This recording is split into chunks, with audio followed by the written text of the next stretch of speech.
Wayward Pines, Idaho is quintessential small town America, or so it seems.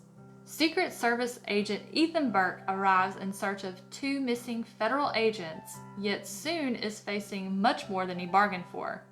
After a violent accident lands him in the hospital, Ethan comes to with no ID and no cell phone. The medical staff seems friendly enough, but something feels off. As the days pass, Ethan's investigation into his colleague's disappearance turns up more questions than answers. Why can't he make contact with his family in the outside world? Why doesn't anyone believe he is who he says he is? And what's the purpose of the electrified fences encircling the town? Are they keeping the residents in, or something else out?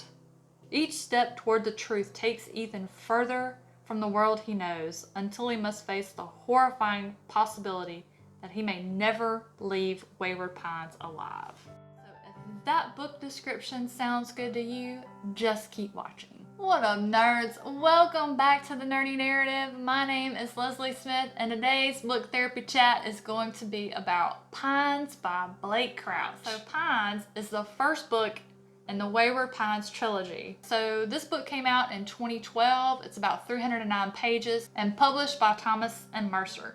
I love the physical appearance of it. And one of my subscribers, I think it was Kylie that used to work at Barnes & Noble, but she told me this size is called like trade size. I love it. I love this size. I love the feel of it. It's kind of, here we go with my book porn again. But I like that it's not just papery, it's like velvety feeling where it just feels good in your hands. These pages just melt away. I'm gonna go ahead and tell you, if you decide you want to read this book, what you need to do is just block off an afternoon to do it, because when you start it, you will not want to put it down. Our buddy read this with Kayla from Cracking to a Good Book, and we both, when leading up to it, talking about doing it together, we both kind of felt like we were going to read it in one day. It's amazing. So how I came to read this book? Well, a couple friends of mine told Chris and I that we should watch the Wayward Pines TV show. So we did. We watched the first season. It was really good, but they showed all of their cards, and I was kind of like, what direction can it take for the next season? And then I was like, and I saw how many episodes there were total. I was like, well, it hasn't been continued, so... And it was obvious why. The second season was trash. Well, I happened to mention that to my friend Michael Knipp, and he said, whoa, stop, just stop. Don't watch anymore. Go to the books instead. He said, the TV show has ruined a few things for you, but there's a lot of stuff in there that is just so much better in the book, and he was right. Oh my gosh, here's the crazy thing, guys. I saw the TV show first. Technically, I should know what was going to happen. The things that they changed from the book to the TV show, they made a bad call. The way that the book had it laid out is fantastic. The one thing that the show did not change from the book is Nurse Pam. Except she's older in the TV show. In the book, she's much younger. They almost kept every word she said verbatim. Still scary. So as the book description mentioned, Ethan comes to, and he is in Wayward Pines in Idaho.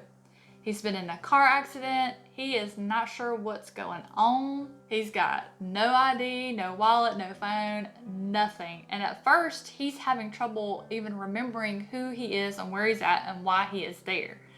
Things are slowly starting to come to him. He is injured. He is trying to navigate this town.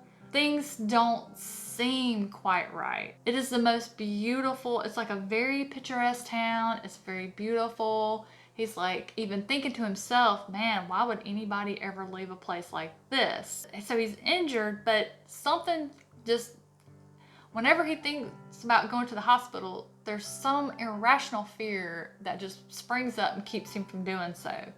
So in this story, we're following Ethan as he's trying to get his bearings. He's trying to also complete his mission of finding out about the disappearance of the 2 colleagues that he was sent to locate by the Secret Service.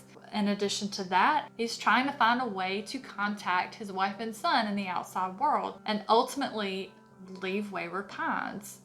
But there's so many strange things. The timelines are off. There are these huge electric fences around the town, and the people of the town are also acting quite strange. And if you haven't read this book, I don't want to say another word more except read it, because when things start falling into place as to what's going on in this town, your heart is going to be racing. Like I was telling Kayla, when we both got to a certain point, the action started and it never let up. Like it was just thrilling. And I told Kayla, I was like, I went into heart palpitations. I mean, even though I saw the show, I kind of knew an idea of what was going to happen. I was not prepared. I don't know how to say this without spoiling it. It is very frightening. Blake Crouch is a master at taking things that are scary, like evolution, and just frightening your socks off, because it could really happen. The things that he writes about could really happen. Like he writes it and he makes it sound so logical that you're just like going, lol, what? Solid 4 stars for this book. I cannot wait to finish the series, and I'm going to be smart about it. I'm going to wait until I have books 2 and 3 in hand before starting the second book, because what happened is I finished Pines. I felt physical pain because I didn't have the second book to immediately start to see what was going to happen. I promise you, you will go through this book so fast. Recursion is the first book that I read by Blake Crouch. I'll throw that review up in the cards for you. It's the first book I read by him. I loved it. It was a book that stayed on my mind and in my heart for about a good 3 to 4 weeks after. And I had the suspicion that he was going to become an Instabuy author for me. Pines cemented that. I will own every piece of work Blake Crouch has done. That's it. That's the review. I can't give any more praise other than saying I will own everything this man ever writes. Guys, thank you for joining me for this book chat today. I hope you enjoyed it. Please hit me up in the comments below. Alvin Smith, I expect to hear from you. I know you are reading Pines too. Hit me up in the comments below. Kayla and I would love to know your thoughts. Y'all have a fantastic rest of your day. I'll see you soon.